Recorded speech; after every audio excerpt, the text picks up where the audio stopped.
थोड़ा सा शांत होकर सुनिएगा।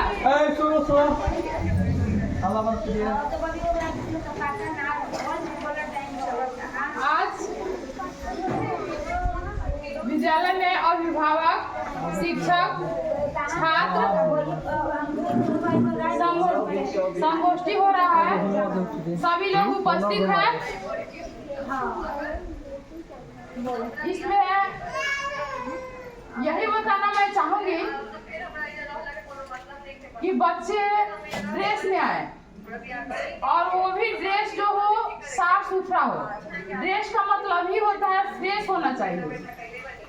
और ड्रेस क्यों लगाया जाता है, उसके पीछे कारण है कि हमारा बच्चा एक जैसा दिखे, गरीबी धनी में कोई फर्क नहीं दिखे,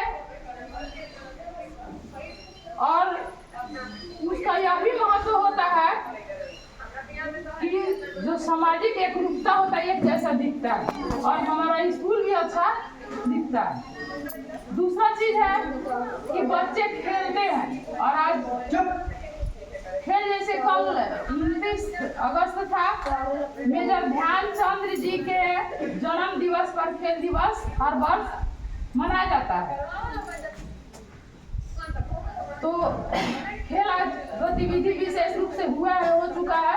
बच्चे खेले हैं और खेलने का महत्व होता है कि बच्चे चुस्त दुरुस्त होते हैं, उसका बॉडी सुडौल होता है, सारे अंग क्रियाशील होते हैं।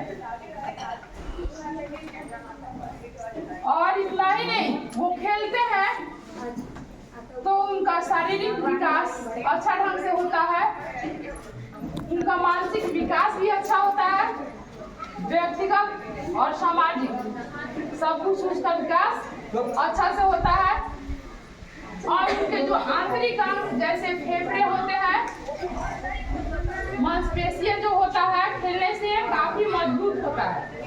तो बच्चे तो खेलते ही हैं और विद्यालय में खेला ही जाता है, पर खेलने से नहीं होगा। हम सभी अभिभावकों को और शिक्षकों को तो स्कूल में तो मेनू के अनुसार खाना आता है, पौष्टिक खाना आता है, पर जो हमारे घर के अभिभावक हैं, माता पिता हैं, उनका भी कर्तव्य बनता है कि हम अपने बच्चों को पौष्टिक भोजन अवश्य दें, ताकि हमारा बच्चा केवल काम करेगा यानी खेलेगा तो खेलने से थोड़े होगा। खेलने के लिए अच्छा भोजन चाहिए।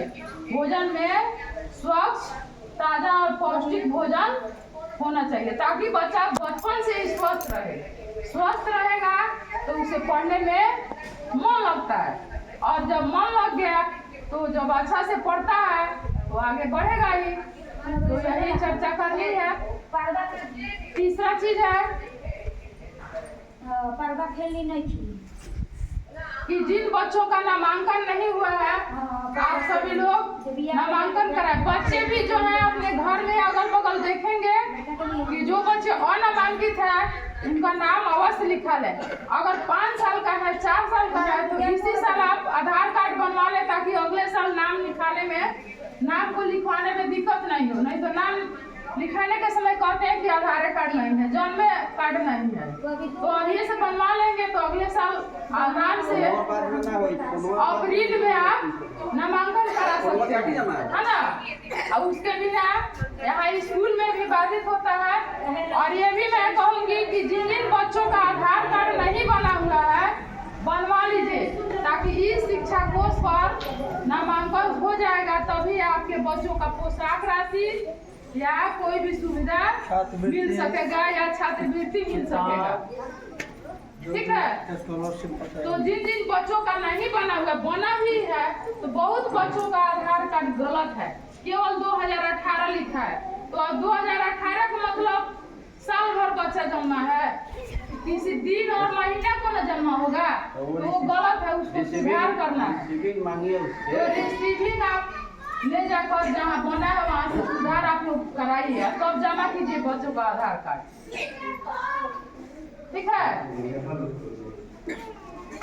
और एक बात कहेंगे कि बच्चा को आपको ध्यान देना है। हम लोगों को तो यहाँ पढ़ाना है, पर आपको आपका काम है कि बच्चे को हम नहवा धुआ कर भेजें। दे, उसका कपड़ा गंदा हो गया है तो शाम को अवश्य पीस दे, नहीं तो वो पीसने लायक है तो सिखा दीजिए, काम भी सीख जाएगा कि बाबू उसमें पानी डाल दो, सरफ डाल दो, पीस दो, पीस देगा, सूख जाएगा तो कल होकर पहन के आता है सुबह तो पूछा जाता है आपका ड्रेस क्या हुआ, तो पीछ के आया है। बताइए पढ़ने के समय कपड़ा पीछाता है कहीं, तो इस पर आप लोग ध्यान दीजिए।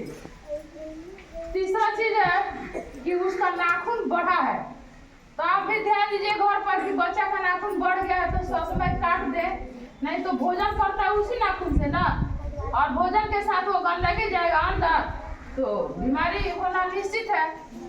ये सब हम ही लोग ना ध्यान देंगे, घर वाले लोग भी ध्यान देंगे, क्योंकि बच्चा 6 घंटा ही रहता है स्कूल में, बाकी समय तो आप ही के पास रहता है, तो आप लोग भी ध्यान देंगे। सबसे जरूरी बात ये मैं कहूंगी कि होमवर्क रोज दिया जाता है, बच्चे जाकर बनाने के डर से बोलते हैं कि होमवर्क नहीं मिलता है। जैसे कविता ही पढ़ा दिया गया और बोला गया कि बाबू याद करके आओगे, तो अगर याद नहीं कर रहा है या सीधे गार्जियन से बोलता है कि होमवर्क ही नहीं मिलता है, तो वो याद करना वो होमवर्क है ना। तो आप लोग पूछिए कि होमवर्क मिलता है कि नहीं, तो होमवर्क ये आप जो मिला है उसको सहायता कीजिए कि बाबू बैठ जाइए और तैयार करके जाइए, ठीक है। तो होमवर्क बनाए, और चौथी बात ये मैं बोलूंगी कि होमवर्क सभी टीचर दे और उसको अवश्य जांच करें, और जो जिस पहलू में वो बच्चा नहीं जानता है उसको पुनः बताया जाए। तो यही था आज का कार्यक्रम, और मैं सब किसी को सादर प्रणाम और धन्यवाद देती हूँ कि आप सभी पधारे और मेरे वचनों को अच्छे ढंग से सुने, और मैं आशा करती हूँ कि सभी लोग हमारे वचनों का पालन करेंगे। बहुत बहुत धन्यवाद।